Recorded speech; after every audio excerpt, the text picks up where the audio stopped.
Hello, this is The Resilient Artist. I'm Elliot Cowan, professional actor of over 25 years. I'm more recently a coach and creator, helping performers and creators stay grounded in a very unstable landscape. And after 2 decades of surviving the highs and lows and constant reinvention that this industry demands, I've learned one thing. Resilience isn't an option. It's the job. This podcast gives you the tools, mindset, and honest conversations that keep us moving. Through self-tapes, through rejection, breakthroughs, uncertainty, and everything in between. So, let's get into it. And remember, I'm the Resilient Artist, and so are you. My guest today is director Richard Laxton, a filmmaker whose work has quietly shaped British television for over 3 decades. From Mrs. Wilson and Mum, to The Thief, His Wife and the Canoe, Fortitude, Joan, and most recently, Gone. Richard's work consistently centres complex human behaviour, emotional truth, and deep trust in performance.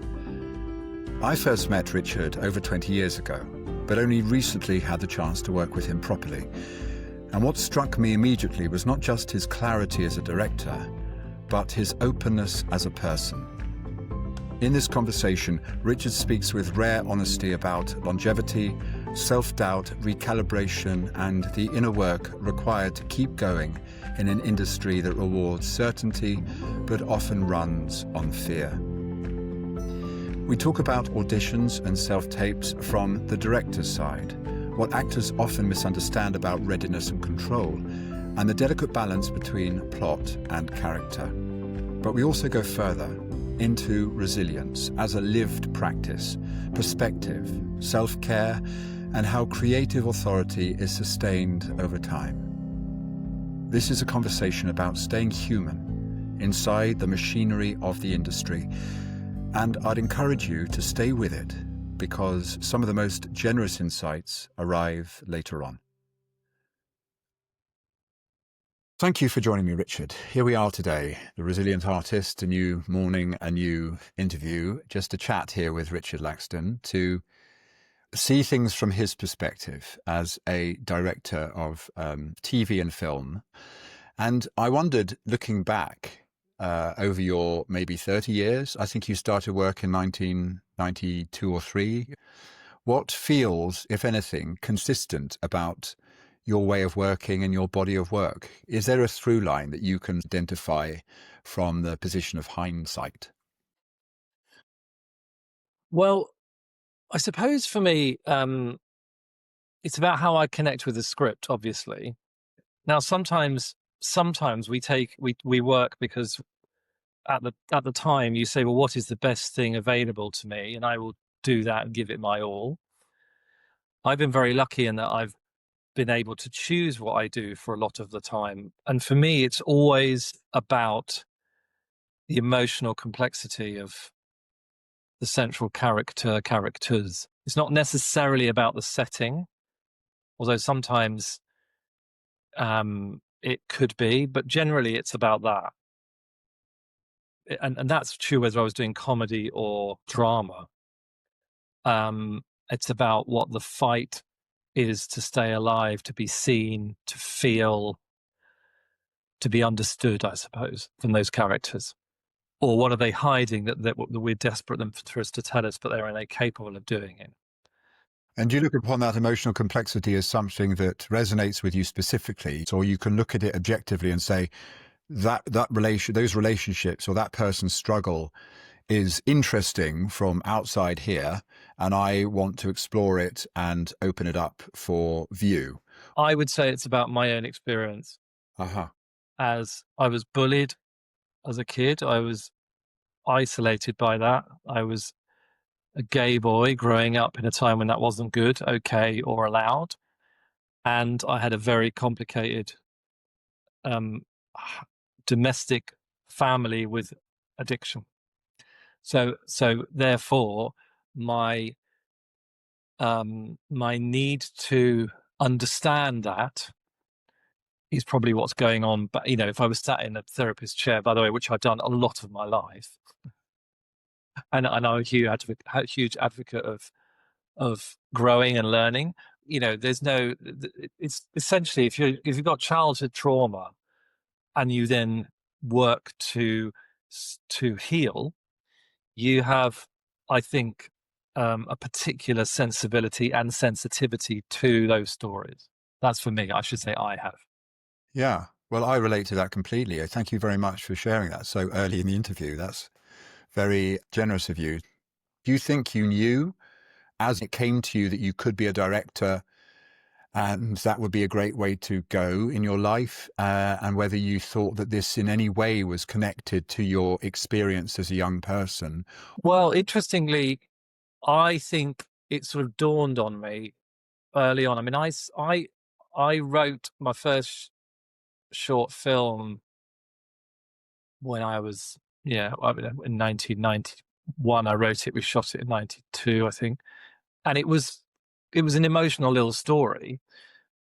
But I don't think at that time I went, oh, this was because I wanted to make a film that I wanted to have a go at a film, making a film. I decided to save up the money and make it, and it was on film, so it cost £10,000 in 1992 to make a film, when everyone worked for free. But you know, rank film laboratories, every time you do an answer print, and the huge mistake I made, of course, was it was supposed to be, not huge mistake, but a naive mistake, was it was supposed to be sort of 10 minutes, but it ended up being 18.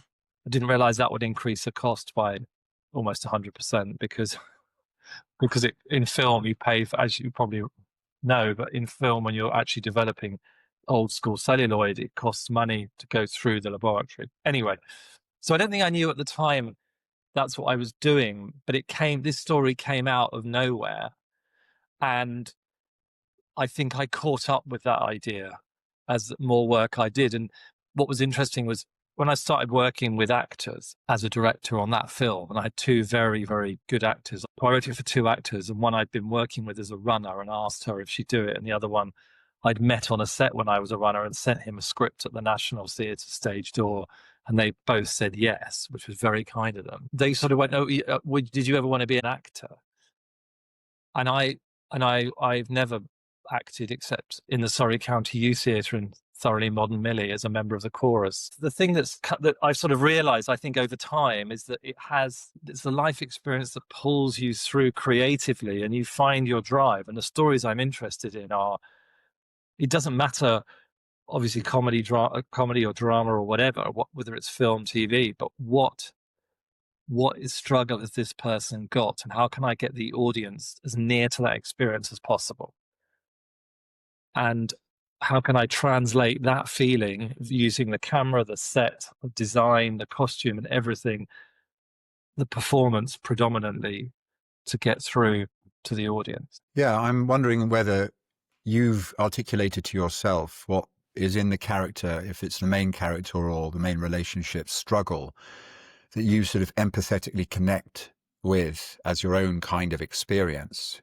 And they sort of represent a kind of avatar to your own feelings, your own history that you want to express and explore. And you've identified that and articulated that before you take on the challenge, which is always huge, of directing a project.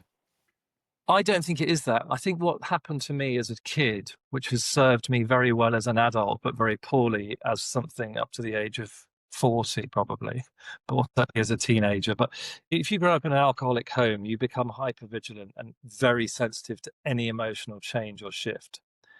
When you're a gay child and you can't come out and it's not allowed and it's a perversion and you're at school, you have another world where you're not safe, and you become hyper vigilant and very, very sensitive to any shift in mood because of safety. And I think that's the predominant muscularity that I've developed, or has been formed and has stayed in me, which I'm not triggered by in the same way because I have done so much work, but I haven't lost the muscle memory. And that's the thing, I think, that allows me to connect with these stories, because even if it's not my own experience. So, for example, I made a drama about Banaz Mahmoud, who was a victim of honor killing. and it followed her sister's journey, uh, the journey of the investigation, but also her sister's journey. Now, I've never been a refugee in this country, moved from Iraqi Kurdistan to South London, been put in a school. Any of those experiences are not mine at all.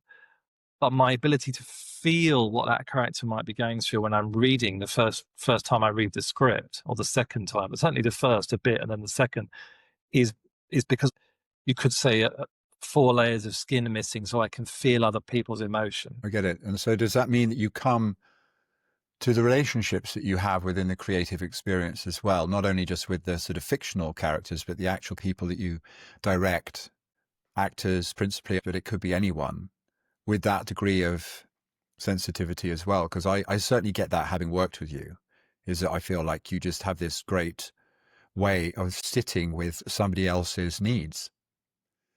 I think well, I think there's a few things going on there. I think with any member of cast or crew, tend to employ DOPs, for example. I tend to employ them if they read if I send them a script and they read it and they get it emotionally, then they're very well on their way to having another conversation. If they talk about how what it is emotionally and how that's captured and what that means photographically, then they're well on their way. And within that sensibility of those crew members, you have to hold a space for those people who have a sensitivity or an emotional understanding and intelligence. You have to hold them in a space which allows them to do their job and to stay connected to what it is you're trying to make without pushing them away from you. Progress, not perfection, we say. I've always felt with actors that they have the most exposing, the most brilliant job, the most wonderful craft and skill, and yet have the most jeopardy in front of them. And so therefore, I have a warmth and a compassion for the process, but at the same time, I try and hold a space whereby anything I give them can help them tell the story to the way I think it might be better, and also to help them excel at what they're doing.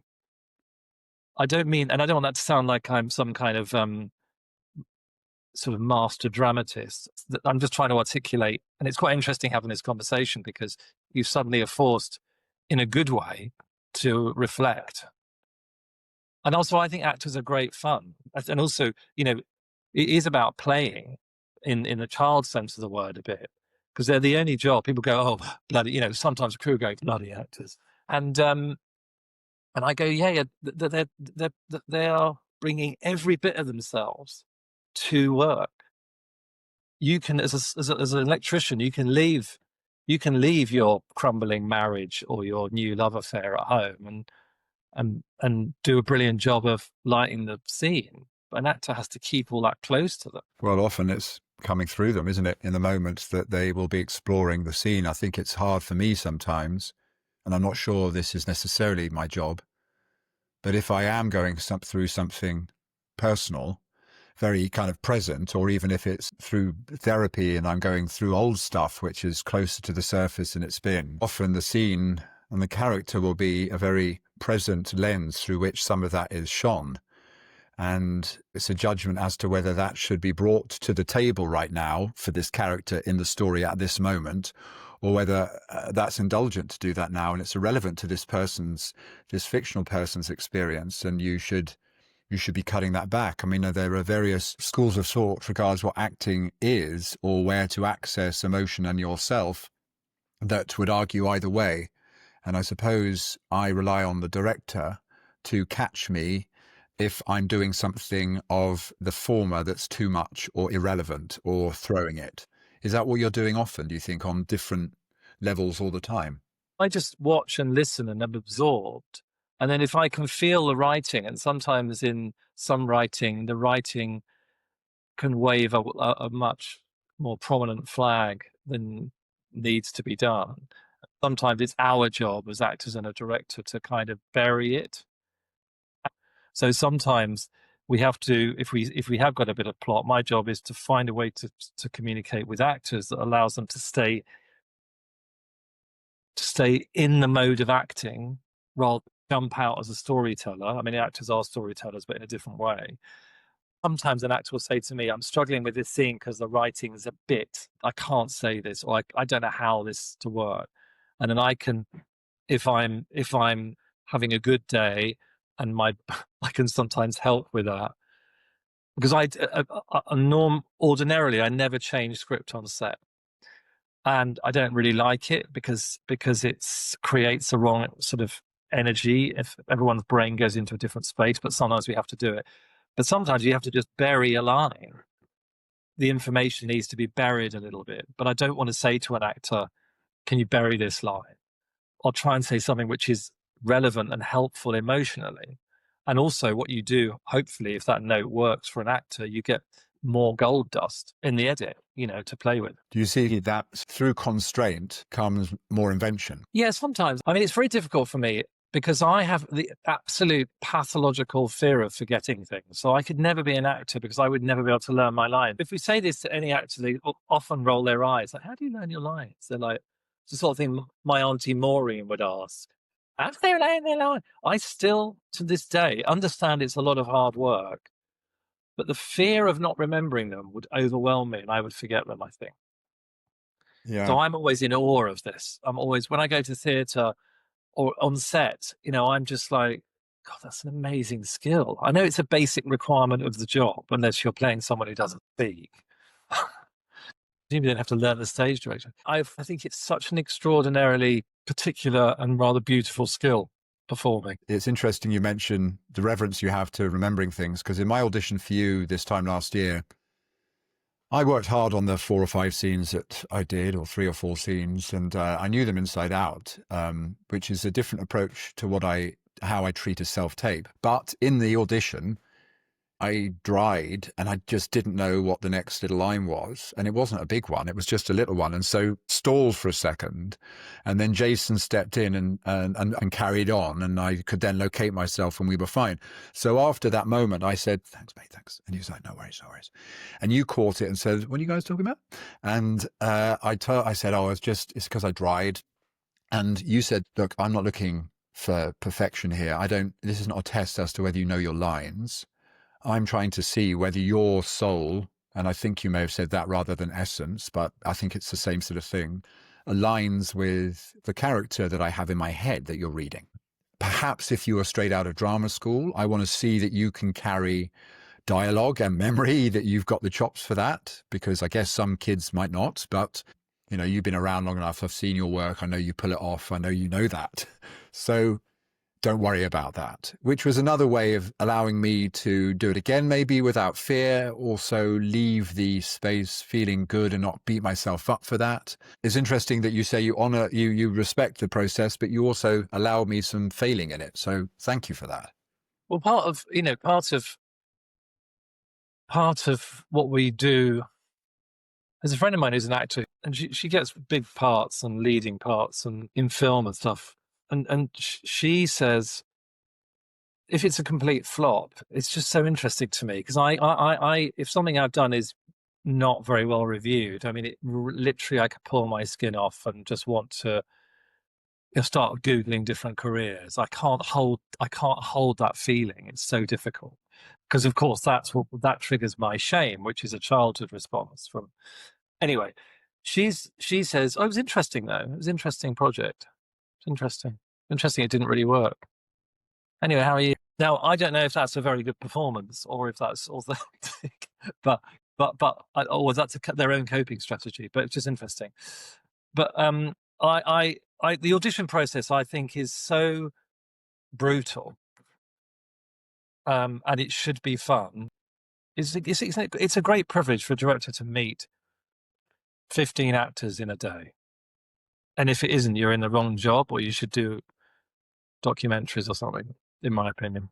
And I know directors who make brilliant work who don't want to connect with the actors at all about the work. And I just think, well, okay, they're missing some joyous creativity. I imagine you're not getting every job or everything that crosses your desk, whether you want to do it or not. There is still some kind of binary there. Yeah, I mean, of course, at times you go, I mean, I went up for a job. I've been up for many jobs and not got them. And it is part of it's part of the alchemy of what we do, because it's not qualifications based. If you're a lawyer, you can bring your lawyer's musculature to your interview and your professional experience and qualifications and not get it, and be a nice charismatic person and not get it, and that's a dent and that hurts. But with actors, directors a bit, but actors even more so, you bring the essence of your whole being to work. Yeah, I suppose. I mean, there's a lens always, a selection. There are certain parts or certain auditions where that is really necessary, and like you spoon out your soul onto the carpet for 20 minutes for somebody to look at and inspect and talk about afterwards.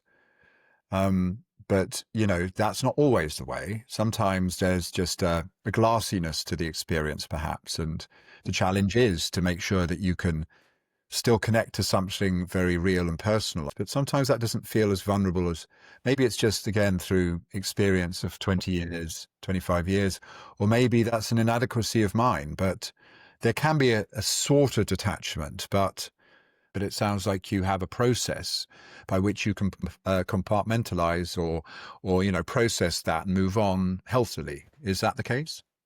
Um, I would say that's a bit of a fantasy. I would say I would try and do that. And then the only way I really heal from those bruises is to go into a kind of spiritual zone to work out that I'm on the path I'm on. Because my old version of that would be to build a case against why it was shit and who got it and start digging around. And I don't want to go there because I don't think I think it's a block. It's not a flow for me. I resonate with that big time at the moment. I mean, I think that's the journey I'm on myself, to catch myself out of those habits and fallbacks and negative traits or negative responses that, yeah, probably were the building blocks of some kind of career that I've had up to now. It's not overnight that change has happened. It's been happening for years, but I recognize what you're saying, because they are ultimately blocks, and the flow state on any level of creativity is where what we're looking for, right? It's the most ecstatic version of what we do, is when you are in that lack of consciousness about it. And it's interesting you find that need on the receipt of, rejection. Well, because when you go for a job, if you want to go for the meeting, like an actor, I don't know if it's the same for actors, but it could be a year and a half of your life. Like this job I'm just finishing up has been really on 18 months since I sort of more than that since I first read it. But so you invest an awful lot of time and thought into the idea of doing it. Now, the old school way for me was to go, yeah, you know, yeah, oh right, going that way, oh yeah, and actually, what I'm trying to learn, I do try and do progress, not perfection, is to sit in what is the feeling of not getting it, and so instead of trying to push that feeling onto those people who've got it, or them doing it, or those producers, or that project, I let that go. It's not, but what is the feeling? Because there's the healing for me. There's the healing. When you say sit with it, what are you doing? Well, I go, where is it in my body? What, where is it in my head? Is it in my, and I feel quite hot and anxious, and I feel that's fear. Okay, so let's recalibrate our look at whether the propensity is you will work. So if you're frightened of not working, let's spend some time around that. If you are ashamed because someone else is better than you, then where's that come from? Who is the demarker of whether you're better or not? Well, that's coming internally. So I try and sort of process those feelings, and then just get through the process of good old fashioned kind of, that was disappointing. Oh well. I mean, because one thing I talk to my civilian friends about is they don't not get the job as the lawyer, and then 7 months or a year later see it plastered on billboards on the A4. So when it comes out, there's a whole other level of, oh, I didn't get that. And actually, sometimes I might choose to not watch it. Is that self-harm? So I'm not going to do that. Or sometimes I might go, oh, actually, I watched it and it's really good. It's about having compassion for oneself. rather than the abandonment of self when one doesn't get something. And does that take time? Is that something that you give yourself a week or two or more for? No, I suppose, I mean, I'm in recovery, right, from addiction. So I have a very big structural spiritual practice around meetings, and I have a sponsor. I have a I have obviously therapists, although I don't see my therapist as much as I used to, but do still see them. But I have a big sort of structure around me to and I do daily work on recovery from addiction, a little bit a day, which just keeps me centered. So I'm very lucky, and that's the gift of recovering from addiction is you get this sort of you have to reset who you are somehow. But that work doesn't take that long. Sometimes I'll write out what I'm feeling. I'll journal. Sometimes I'll journal how I would like to be feeling about not getting it and how I am feeling. And then when you read those two responses, there's one you'd rather sit in than the other. One is gentle and kind, and the other is toxic and bullying. Well, hello, bullied child. There you are. That's just my strategy, if you like. But I understand how hard it is. But I go through it less often. Not because I always get offered everything. I mean, because my job's are longer than an actor's. The cadence is different, right? But you might be going through a version of it, say, if you are researching a couple of projects and making selections and putting yourself forward, which is comparable to our experience, I think. I turned down a job, which was sort of everything that I was kind of looking for the job I was looking for. I went for the meeting and I sort of got a bad feeling in my tummy. Now I have to then go away and go, is that me? Is that an old wound, or is that actually relevant to the process of your job? And I've been doing it long enough to know if you get that feeling in your tummy about something, more often than not, worth listening to and just exploring. So I more or less in the meeting said, look, you don't really need me. You need somebody else like this. And, talked about why I was the wrong person for the job. And of course, they offered it to me. Then I had to turn it down. And that was excruciatingly hard. I had a 2-week hangover from turning it down. Whose voice is that? It's not my agent. My agent was going, I think you're probably right. It was my mum going, well, you're stupid. You are, you should have taken that job. It was a should person in my life. We don't give ourselves permission often to have that counter voice to the should person, do we? No, until you go, well, okay, what's the other word? If you can change should to could is interesting. I could have done it, but I chose not to for these are the reasons. And could is an open word, and should isn't. No, it's really helpful, Richard. Thank you for being so open. It's not often that actors will hear that there's a very comparable experience directors are having. Actors, as you say, we have a more repetitive cadence with this perhaps, and we just get hit more often with that yay, nay sort of feel. Plus, I think now technology has changed. Often we're presenting our first pitch via tapes going off into the ether, which is a little bit of soul letting that we're giving, but we don't feel it engage with anyone like we did in the room. No sort of real sense of what anyone thinks or what the commitment or loss was. Do you have a version of that when you are like first Zooming a chat? I've had to do those meetings on Zoom that would be in the room. But really, when you're in, whether it's on Zoom or in the room, you have to go in going, this is what I would do with it. This is how I feel about it. This is what I resonate with. When I did Raindrops, I got that was a Zoom, and there was, I don't know, 7 people on it. Now, of course, one thing I hate about being on Zoom is because I'm not playing a part like an actor is, which is to say one character. I have to work the room in a meeting and take the eyes in of everybody. So I know, for example, if I say something and that exec looks over there to that one, I can say, oh, they're tripping up on that. I better just clarify. You're a bit limited in that way. But I think in the room, you have to go in. Well, interesting. In COVID, we did all of our auditions. We'd watch self-tapes, and then we would do auditions or meetings on Zoom. Recently, what's recalibrated, which I like, is that the self-tapes go to the casting director, having talked a lot about how we see it, what do we want, what kind of essence is the character. They will then filter those self-tapes and then send me the best 8 for each character, on the understanding that I might meet 3 or 4 of them. And I like that version because Otherwise, you couldn't cast a show like Gone in the time you have, because you would just have to have so many casting sessions. So I will see the self-tapes that get to me, but then I know actors who've come for audition who've thought they've done a really terrible in the room reading and got the part.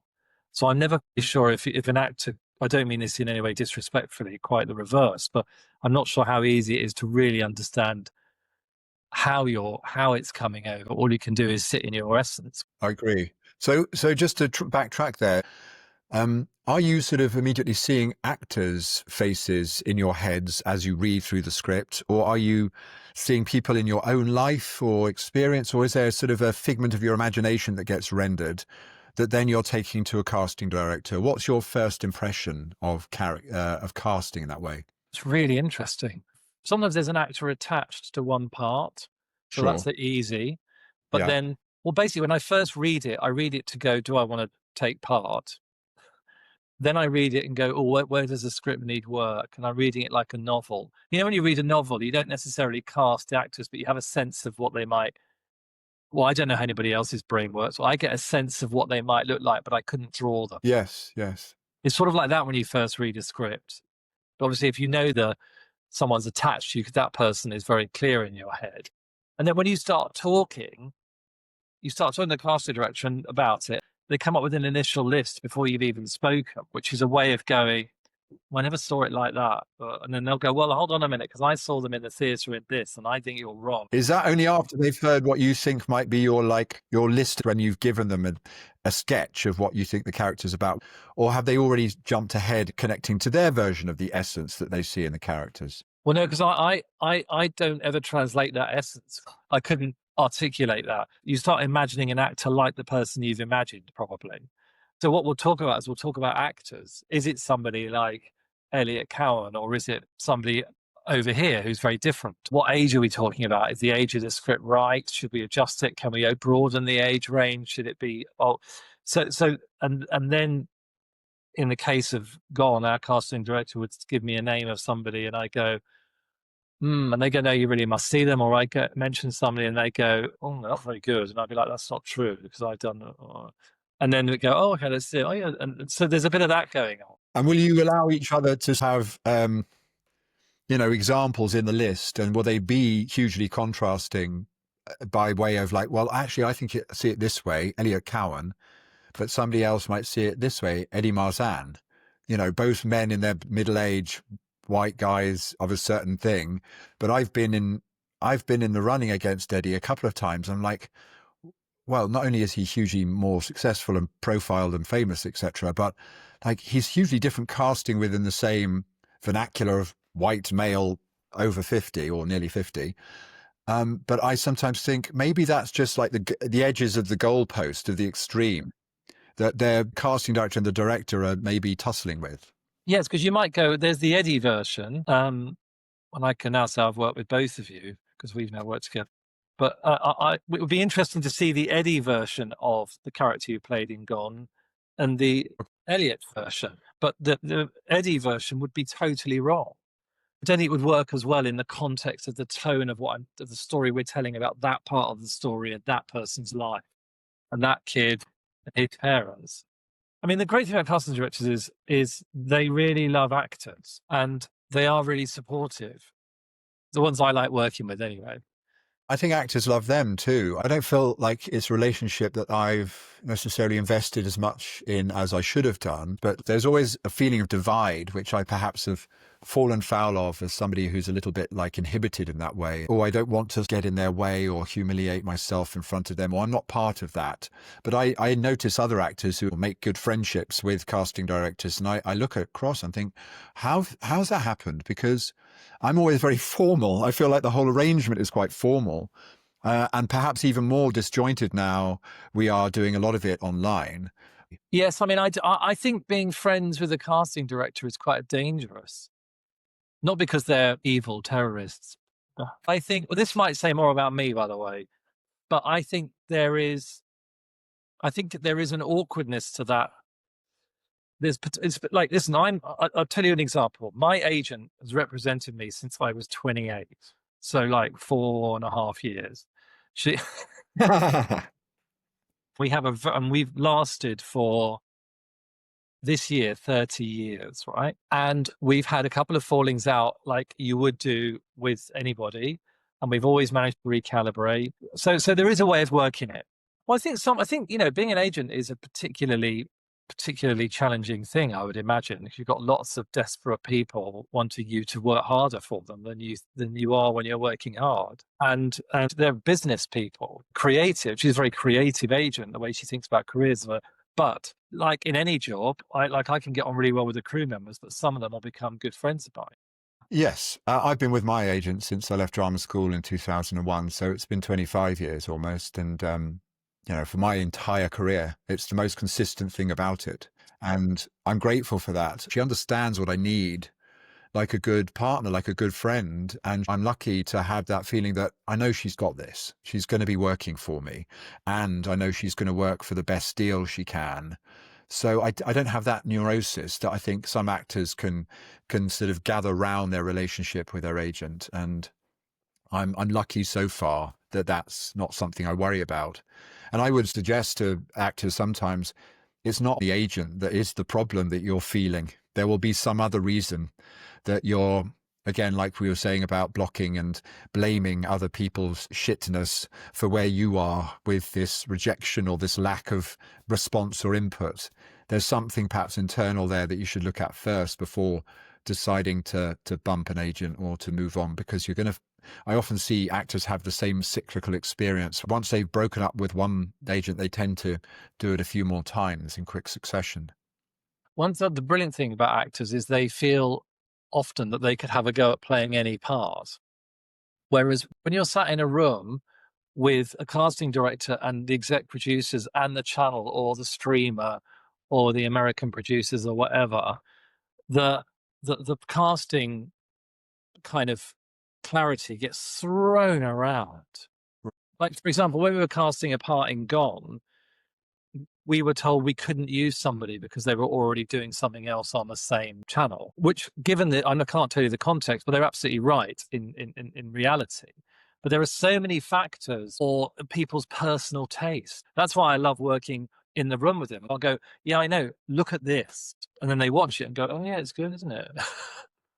The reason I think it's important is if you've worked with the actor in the room, in the same space, you can then sit and talk through that casting with conviction and passion. And where do you see actors steer it wrong? When you've got that feeling about somebody, or even not, you're kind of, oh, I don't really know this person. Let's see how they do. Where do you see them trip themselves up when they've got perhaps everything going for them at the beginning of a meeting? Very rarely do actors trip themselves up. They just might not be the version of that we want in the chemistry of all the relationships, or who we have already got in mind to play opposite them, or the counterpoint to whatever. And I've never really seen an actor trip themselves up, really. I've seen them dry and or go, oh, was that all right? So there's an actor who's in Gone who I love, who is brilliant and has worked with a few times, who always leaves a meeting going, oh, sorry. And that's part of what makes them brilliant, because they can play all that flightiness. So when you've got like a patchwork of casting going on in your head, but you haven't presumably got everyone locked down yet, you might have had an idea for My Wife or something, and you go, oh, well, if it's her, then Elliot Cowan's quite a good idea. But, an actor might walk into that situation and therefore be discounted because, oh, that doesn't quite work because we're hoping for her. When that fades away or the patchwork changes, the jigsaw changes, that means, oh, well, I can go back to the thought of Elliot or whomever was discounted. So, for example, in the thing we've done, your character was cast before your wife because your character has more musculature in the story and needs to operate in a lot of different environments. So we would cast opposite you rather than you opposite somebody else. You've gotten an orientation, and around that, everything starts to build. Yeah. Yeah. So you're building a kind of a solar system. Yeah. And that really matters, doesn't it? You can't just sort of think, oh yeah, but like that person's just been in that massive show, we've got to get them in. Oh, it doesn't quite fit with who we've already built. or what we've already built. Oh no, now get them in anyway. That's not really what happens. No, because but we've all seen shows where you feel like everyone's in a slightly different piece. And that's sometimes to do with the direction where no one's in the middle holding it really tight. But sometimes I think it's where it's slightly bolted together by sort of financiers or producers not really understanding the sort of that we cast a spell over the audience. You do it as an actor, I do it as a director to make them believe they're in this world. That means we have to get the sort of the whole menu right, the seasoning right, all of the elements of the dish. And so I always, with actors, I haven't heard anything. And it's going on for ages. And of course, some actors think you're then seeing 140 other people to check if there's just not anybody better than this person. There must be somebody. And I'm sure some casting directors, the ones I like to work with, would probably say to the agent, we're very keen, we're just seeing how it settles. But there are lots of placeholder statements which do nothing for anyone's soul. They haven't made a decision yet. Isn't very helpful. No, your former one was. That would be nice to hear. Yes, because also then you go, but also if we don't get you never know. For example, if we hadn't got one of the characters who played close to yours who we wanted and that fell out and the best actor for that person playing that age was totally different ethnicity, we would have to look again. Because to get for example, in this case, it was a teenager, we had to get that right because that is a rare find. Yeah, I get you. So it's very complicated. I always want to say to actors, it's not nearly. It's incredibly brutal to be on the lack of information receiving end. What about the sure knows? Like as soon as somebody walks out and you're like, yeah, no, you just look around your producers and execs and casting and everyone just goes, yeah, not right. Why is it possible that doesn't take form more quickly? Why don't we hear about that within a couple of days? What happens is you go, well, I think they should go on the shortlist. There's something about them I find really interesting. Let's put them on the shortlist. Then we send the tapes up to an exec. So, and for example, our exec producer, one of our exec producers was busy on 4 other projects and was behind on all the scripts and everything else, wasn't getting to tapes very quickly. So, and the casting directors are very frustrated by this. They're not going, oh, it doesn't matter. They're like, come on, guys, we've got to give them an answer. We're going to lose them. Then if you say we're going to lose them, then of course everyone looks like that straight away. But there is just a lot of people to go through. And then everyone goes, well, can you just, we're good to go again and just see if there's anybody who's a bit more, they might say, oh, I always imagined them being a bit more like a sort of physically much bigger person. Or the exec might say this. Yes. I see. And you're like, oh, I don't think so because of this. I mean, now I'm lucky because I've been doing it so long and I'm good with actors and people like what I do, that they do listen. The actual process of casting is very difficult in modern day television because you're waiting for scripts. So we don't know sometimes what's going to happen to the character that's coming in for. And the writer might have an idea in their head, or the showrunner who goes, "Oh yeah, but in episode 6, they hit their head on a very low door frame, and it's a key part of the plot. So they have to be quite short." I mean, that's a terrible example, but do you know what I mean? So sometimes you've got that thing going on. So that all goes to suggest that, like, when it comes to a self-tape stage, I don't know, there's a lot of openness really to what version of the scene or what version of the character could be presented. And that there isn't necessarily a clear, definitive sense of that when self-tape requests go out, that in any way an actor should be trying to second guess and fit into. Basically, from a watching self-tape point of view, you're basically asking them to, as long as they hit the markers of the scene, then you're going, what is the essence that this actor brings to their version of this part at this stage? Then I can go to a casting director and go, do you think the only thing is I thought they were a little too warm.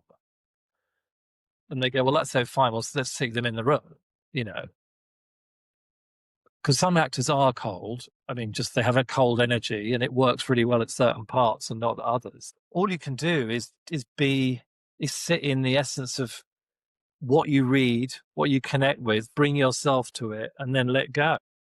And I'm not an actor, but in terms of how useful they are for us. Well, you've seen thousands, so I imagine your perception of how they come across, and like you say, our perception of how well we do isn't necessarily accurate. And that's perhaps because we don't hold the cards of understanding what the essence is you're looking for, what the parameters of your conversations up to then have been, whether it's for self-tape or for being in the room. So we're just sort of like, I don't know, it just feels like that won't be good enough, or I've got to do everything right for it even to matter. Something I feel like actors do put them, there's a pressure inbuilt in the process, or the way it's grown up into a process from pre-COVID, but accelerated by COVID, is that we sort of have to get everything right. And that I mean, as regards to the episodes, I believe I would have when I had to audition for you.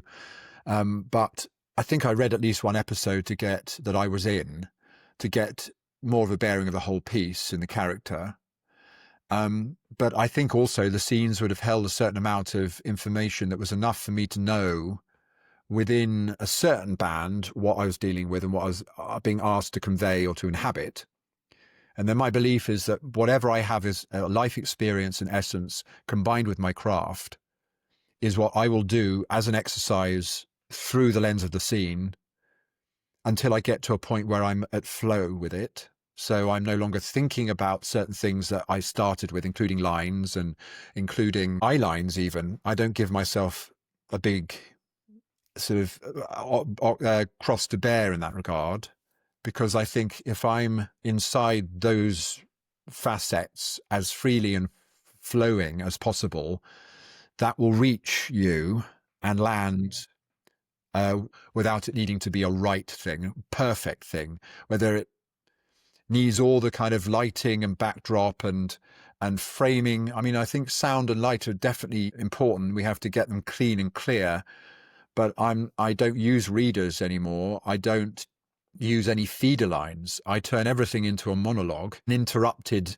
monologue by somebody unseen and unheard, in order to just stay in my character mindscape and behave naturally therein. And I don't give myself a hard time for not hitting any of those notes or those kind of criteria. And I wonder if any of that would be frustrating to you or would miscount me because they're not there. I think we know that it's an impression of the character and the scene, not the definitive. I would say the idea of not having a reader is quite controversial, because I think writers who are often exec producers now and sometimes showrunners would reject somebody if they didn't stick to their script, because they then have to hear their work that they didn't write told wrong. Has that been an actual conversation or a response you've been aware of? No, because I don't know many people who do it. It's quite rare, in my experience, of not having a reader. I've been proffering this for some time, and I think I even did it for you. It's an interesting one to. I'm going to ask my casting director friends, or people I work with, casting director wise, not in relation specifically to you, but just conceptually, because it doesn't bother me. It doesn't bother me too much because I can see what you're doing. I can appreciate and see what the technique is. It depends on the scene as well. Like if you're in a relationship with somebody, there is something about hearing the efficient offlines that would be really kind of important to understanding the actor's interpretation of that relationship somehow. Well, other than the fact that sometimes those offlines are read as flatly and as badly as a bingo call, it's not exactly any more representative of what's going to happen in the room than them being absent. No, that's true. That's true. Yes. I mean, it's interesting. I mean, I know I've been audacious over the years, and maybe there would be something more to say about my career if I hadn't been. But there's a balance in my eyes of what we commit to tape by way of an investment, emotionally, temporally, and, creatively, that goes off into the ether that is not heard back. I mean, you are respectful and you've just opened up the process to me and whoever's listening, of what goes on behind the scenes to allow us to maybe think it through a little bit more kindly for ourselves. But invariably, people are putting the stuff out and it's either silence or strung along, or it's generally pretty bare feedback and ultimately ends with a negative. And that can be crushing. But part of my way of being resilient about it is to temper the kind of commitment that I'm making to it. And that means I have been more fleet of foot in my process than I used to be when it all first started. I've curtailed some of my investment on those levels by finding ways of making efficient and drumming it down or distilling it down to the essence of what it is you're looking for. What my literal essence, my energy, my tone, my interpretation, my emotional range within it, my style interpretation, because you can read something and go, oh, this genre is very kind of broad. Recognize how important writers are and showrunners are. I mean, they are God in the whole infrastructure of these things. And I wouldn't want to offend anyone, but at this point in the process, I feel like it's our jurisdiction as an actor to inhabit this and make this as juicy for ourselves as possible. I mean, if you're the series director, but there's a writer showrunner who's conceived the whole thing, are they seeing my self-tape first through the gate, or are they only going to see my work with you in the room? It depends entirely on the production. Some of the self-tapes that have been distilled by a casting director can go to all the execs, and then everyone goes, they didn't like them, they did like them. With me, the way I work, it tends to go to me, and then we'll do our shortlist, and then because I just say, look, just let us get on with our process, and we'll give you, to sort of, in a way, protect the audition in the room a bit. Yeah, I presume that there would be a latter view of my in the room version, and that's what a showrunner would get. But yeah, I can quite believe they'd see early doors as well. But also, casting directors want to cast it, right? And you're a good actor. You're a really good actor. So they'll want you to be in it. So if they said, well, he didn't do the scene, then you can either come in the room or they might come back to you and go, they really like it. Could you do one with somebody reading you offline? I felt like that would come back to me if it had been a problem. And I've been recalled off doing it many, many times. I've got jobs ultimately from reading alone in a hotel room, making a monologue out of something essentially. Because I know that where I get to on that can be as juicy and as full of essence and flow as anything with a person whose time I'm borrowing. Yeah. And I feel ultimately that that's a liberation rather than a restriction. But, I've also not succeeded in getting recalls or jobs finally. But then I've not succeeded from getting jobs from being in the room and doing what I thought was a slam dunk of an audition where I knew it inside out and all the emotions are on the table. And I didn't fuck anything up by talking myself out of the job or tripping up or, saying anything controversial. But I know that, that just wasn't what they were looking for. I think what's coming out of this conversation that's really interesting and worth underlining is that it's such a non-exact science that the only thing any of us can do is try and sit in our confidence, try and sit in our self-esteem, and then what will be will be. I call my process like that I'm trying to tout, that some of which I've just given to you, I'm trying to propagate for actors to emulate if they wish or take something from. I call it the guide to self-tape esteem, that it's important to me that we function positively and with a kind of cadence of confidence and self-esteem circulating rather than depletion and negation and, and erosion. That I think actually the structure of self-tapes in themselves can create with us on our own, isolated now as we are, hoping to meet wonderful guys like you in the room and have that juicy creative experience for 20 minutes that we used to have more of in the room. With the demise of that, my concentration for myself and anyone who wants to listen is to knuckle down on the things that keep us strong and creative without necessarily any validation from anyone else. Interestingly enough, as a director, you don't really work with other directors. So it's always astounding to me that other directors have emotional vulnerability around working or not working or not getting a job because we don't talk. And I mean, obviously, there's Directors UK, and I've got friends who are directors, some friends who are directors, but we don't ever get to work together. It must be a lonely job at times. So, yeah, sometimes you can feel isolated, I think, about it, even when you're on set, because you suddenly go, everyone's just going, go on in. How do you deal with that? When you're sensing that there's either a clock ticking or you're sensing something negative about the room, you have to be the grown-up and hold everyone's negativity and get past it. What do you do? I think you have to, for me, I don't know anybody else does it. I kind of take a deep breath, walk into the room, and just kind of just drives or walk through what I need to do in a very kind of non-inflammatory way, in a quiet, not vocally quiet, but just quite a sort of calm way. Even if inside I'm wanting to cry. I mean, there've been times when I've wanted to just bawl my eyes out and go, like a kid.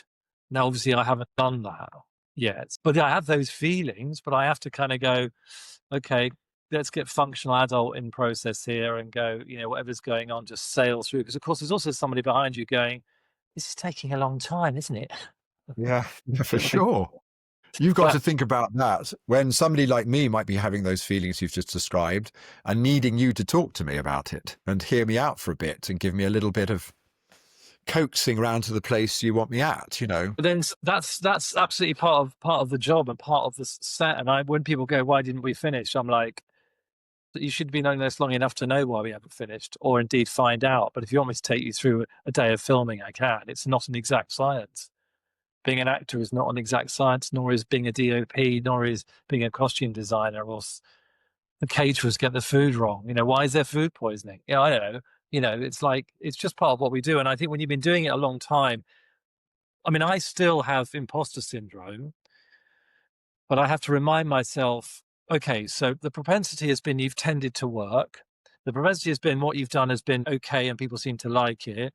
So therefore you have that to lean back on, and the chances are you'll probably carry on doing it for a bit longer. And I try and say that to myself if I'm in self-doubt around work. And on set, I'll go, "You've been doing it a long time, it's fine." And there is a structure that in your body to fall into. You can go off set and just have a moment, go to the loo. No one needs to know if you're having a poo or not. I always need to know, if you would mind. Do you have a relationship with producers that is like supportive of that moment? It depends. Good producers know that it's not an exact science. If you've got somebody who is a line producer who's dumping all of their stress at it not being an exact science onto you, i.e., their job requires them to hit this budget, and something that happens is slowing it down, you can end up with a wall of somebody who's stressed about it. They dump on you, and you have to go, "I can't take that right now because I'm doing this. Let's have a chat on Wrap or tomorrow." Or we had a line producer on the show you and I did who was always like, "Oh, don't worry, let's just work out. Don't worry, you just do your thing, it'll be fine," which allows things to calm down. Yeah, I should imagine that's important. And if you're having a wobble, because I mean, maybe you have wobbles when actors are particularly difficult, or there's somebody with some clout, or that's making you feel less capable than you are. Yeah, I'm trying to work. I have had a couple of those in my life. There was one actor who refused to be on the set with me for any scene in a 6-7 week shoot. He was the second lead, unless a producer was present. And it was just that person was not very well, it turns out.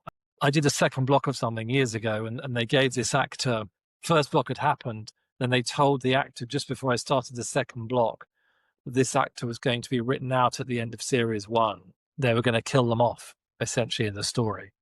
And I think what they did was they took that whole decision as being mine, because I'd come in and watched it and said, "Well, you've got to kill them off. They're really not very good." And of course, it wasn't. It was awful. It was like they kept looking at me and shaking their head. And I wasn't that experienced. It was really upsetting. But I got through it. I hope you had a good producer by your side then. I did actually. I did have a good producer, but also you learn you learn as you grow up in life. Because it is a life for me has been a series of growing up. you learn that that's that person's problem. Yeah, well, we all have struggles, and sometimes our struggles come out really badly against other people or onto other people. But I think in any other job, that person, and it doesn't happen in our business for various reasons when someone's in front of the camera, but if it had been now, or if it had been in any other job title, that person would have been put on compassionate leave. Whereas we keep pushing them back onto the set, regardless of the effect it has on the people around us. Well, in some cases, whatever's going on, if it's compassionate leave, maybe it was something recent that that person was dealing with. But often the disturbance of somebody's character that might ultimately lead to some behavior like that has informed their success, has been the tap or the resource of their success, their creativity, before they themselves have sort of dealt with it. Sometimes I think for actors particularly, there's a mess there inside that has given that person some disquiet, and they found a place for it in acting, and that becomes exciting and sort of investable by people, and then pulled out of them and made something into, a return investment. And that perhaps leads towards a bit of an explosion or a dead end at some point. Yeah, I mean, it was an actor I had who was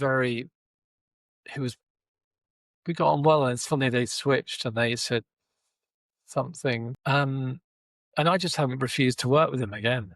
They've come up on lists, and I've gone, if you can't make this show without that person, then you should replace me because I'm not working with them. My life's too short to put myself through that. Yeah, I agree. I have one or two people that in my small way have also featured like that. I've turned down one job when that person was going to be in the cast. They were already cast, and I was like, nah, I'm not going to go there again. I don't want to be there again. And I will do that again if necessary. Yeah, I just didn't think this person was quite abusive and unkind. And I thought, I don't want to walk into any relationship in my life, whether it's work or anything, where that's not for me. Someone to have a bad day and be grumpy or, oh, that's fine. Totally get it. Compassion, what do they need? But if there is a kind of consistent or pinpointed kind of behavior, I just go, I'm out. And the agency that you can feel about recognizing that and saying no, I think is important, that perhaps not everyone gives themselves. If you're operating too much from sort of gratitude to be given the work or to be on this set or what have you. I mean, we are grateful, right? There's a lot of joy that can come from that recognition of, I'm hugely lucky to do this for a living, but you can take that too far. When you turn something down, you are making space for something else. Or if you don't get something, you're making way for something. You're making space for something else. It's such dreadfully insecure times for all of us in the world, but also in this business. It's had such a lot of kind of, shocks and destabilizers, and it's sort of ongoing with the whole AI thing. But you have to still believe in the process of what we do. Hopefully, it will continue for many years. I'm going to ask you one last question, Richard. Thank you very much for spending all this time talking to me about all of this and being so open.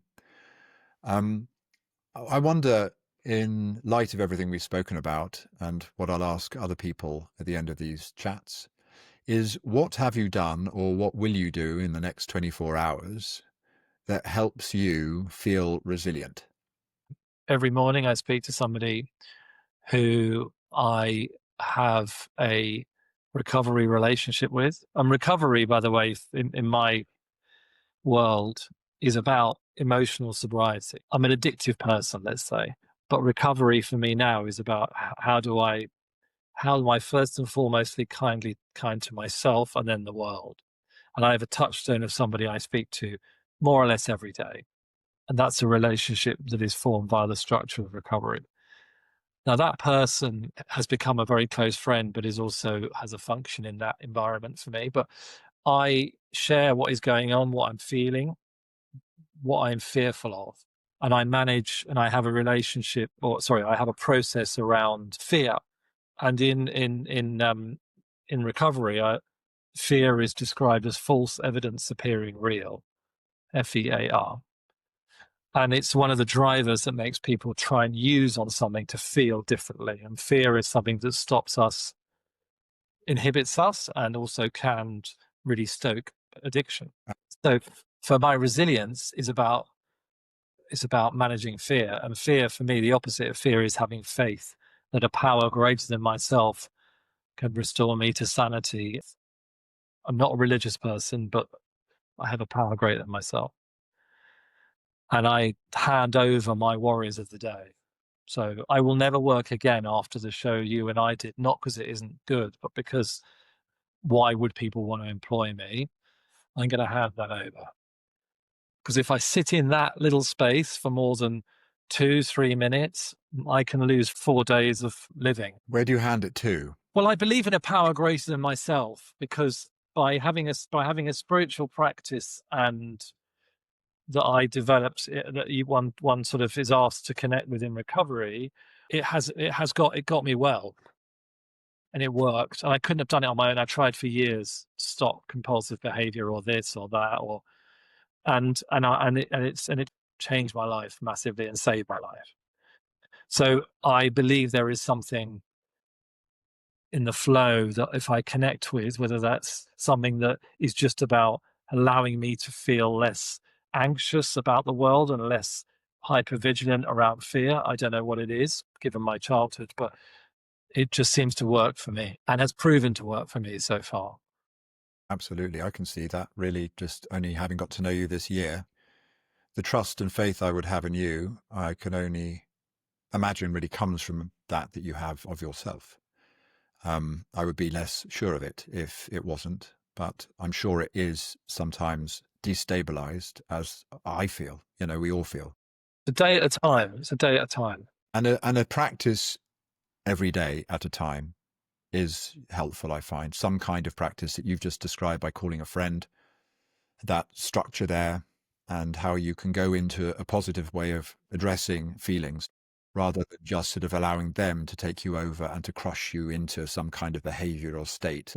One of the best things for me is also to do a gratitude list. And you see it talked about on Instagram. I've been doing it for a long time. It's very good. So 10 things I'm grateful for. And it can be the person who said good morning to me as I came out of my house. It can be, I really love drinking out of this mug. It can be as small as and insignificant as it is. I'm grateful for this experience this morning, for us to have had this chat. And thank you for asking me to come along and yawn on. There's a good podcast called Wanging On, actually. I feel like I've just auditioned to be on it. Let's be your self-tape for that then. Yeah, it is about keep things in the day. It's about gratitude, because we have a negative bias as human beings. We do. It's so that we don't walk out in front of cars. It's so that we knew not to be eaten by the bear when we were walking around with spears. We have a negative bias for a reason, and we have to sometimes just work the opposite. I hear you, and that's great advice. I really resonate with it all. And I too am very, very grateful for this time we spent together. I knew you'd be a great person to talk to. I just knew that by the sort of instinct of around your essence that you might have had about employing me for that arsehole that I played in your show. But You did it I'm so really well. great. Well, when essence aligns, it aligns, Yes, quite. But thank you, Richard. Take good care. I will be seeing you tomorrow, actually. But thank you very much, and lots of love to you. Lots of love to you. Thanks so much. So that was my conversation with Richard Laxton, a director of immense experience, clarity, and humanity. What struck me most wasn't just Richard's insight into actors, auditions, or process, though there's plenty of that here, but his openness about his own journey. The recalibrations, the self-examination, and the quiet work required to stay steady, curious, and grounded over decades in our industry. As actors, we often assume directors are somehow insulated from the doubt, the pressure, and self-questioning we live with. Richard speaks very candidly about how untrue that is, and I think that perspective alone can subtly change how we meet each other in rooms, on set, and in moments of tension or uncertainty. I've just worked with Richard on Gone, starring David Morrisey and Myles, which is due out later in the year, and I can say firsthand that his calm, authority, trust in actors, and depth of preparation create a genuinely safe and creative space to work in. If this conversation resonated, this is very much the terrain of the resilient artist. Conversations, coaching, and courses focused on staying connected to your craft, your agency, and your sense of self in an industry that rarely slows down. You can find more on Substack, on YouTube and Instagram, and I always welcome your thoughts, questions, or suggestions for future guests. So, until the next time, I'm Elliot Cowan, I'm the Resilient Artist, and so are you.